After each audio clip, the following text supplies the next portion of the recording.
Assalamualaikum warahmatullahi wabarakatuh. Konco Web TV kembali pada kesempatan kali ini kita bersua dan telah hadir di studio Ustadz Irfan. Pada kesempatan kali ini kita akan bicara tentang akhlak. Kalau judulnya ini Ustadz, ada teman yang itu berhutang dan mungkin levelnya sudah terjerat. Nah, kita sebagai teman harus bagaimana? Barakallah. Itu jadi bahasan kita pada kesempatan kali ini.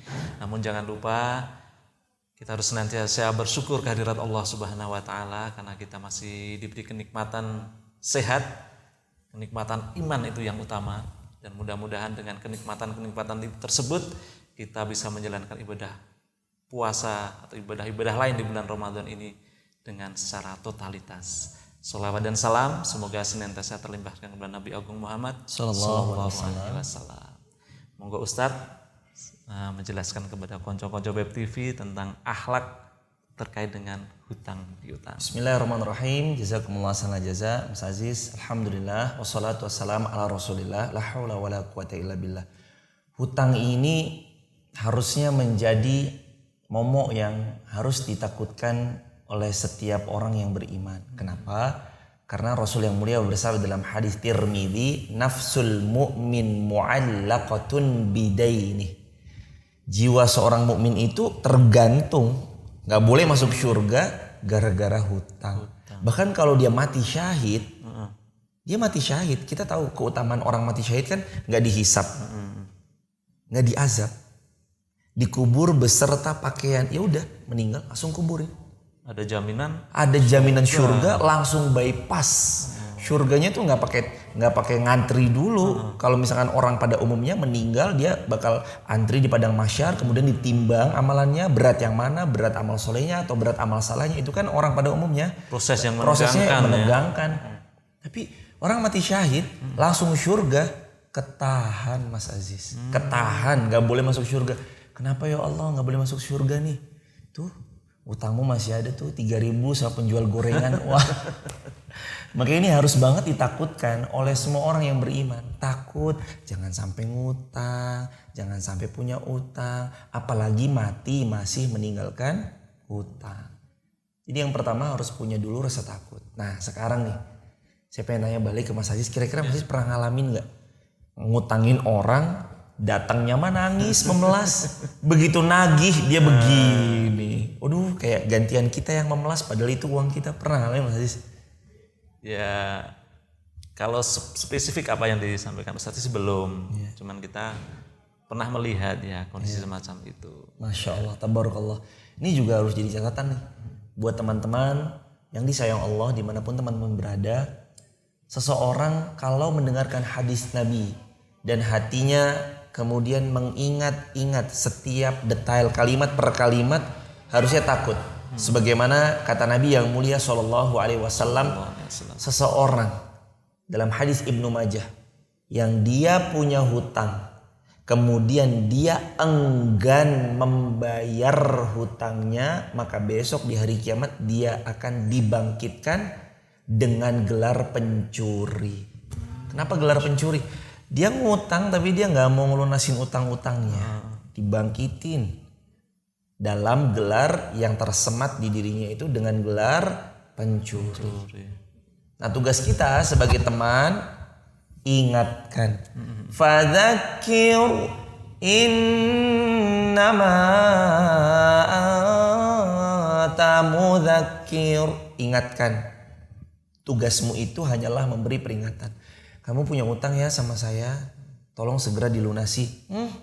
Nggak mau lah. Ngapain sih? Udahlah utang cuma 1.000 perak doang. 1.000 perak besok bakal ditagih. Jangankan 1.000 perak, kalaupun punya utang 1 perak, 1 rupiah bakal tetap ditagih di hari kiamat kelak. Apalagi ada hadis yang masyhur, seseorang punya hutang di dunia, kelak akan dia lunasi di akhirat kelak. Dengan apa dia melunasi?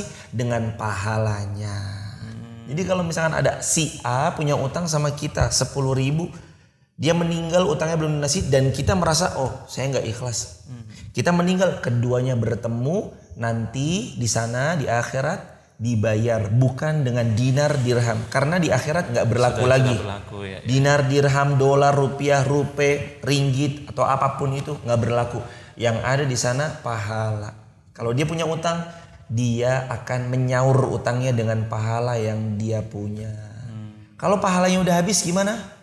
Dosanya kita yang menghutangi dia bisa terlimpahkan kepadanya sehingga dia pun dicampakkan ke jurang siksa api neraka. Nauzubillahi min dzalik. Maka berhati-hatilah teman-teman, jangan punya lifestyle hidup suka ngutang. Apa-apa ngutang. Beli motor ngutang, beli mobil ngutang, beli handphone ngutang, beli apa-apa ngutang, beli rumah ngutang. Wah, itu enggak banget.